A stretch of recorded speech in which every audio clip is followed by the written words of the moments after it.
আজকের এই ভিডিওতে আমরা লগারিদম সম্পর্কিত দুইটি এমসিকিউ দেখব।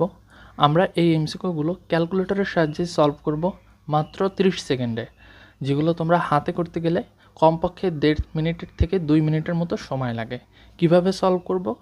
যেমন প্রথম এমসিকিউটার ক্ষেত্রে যদি আসি, এখানে একটা সমীকরণ দেওয়া আছে, বলছে এক্স এর মান বের করো।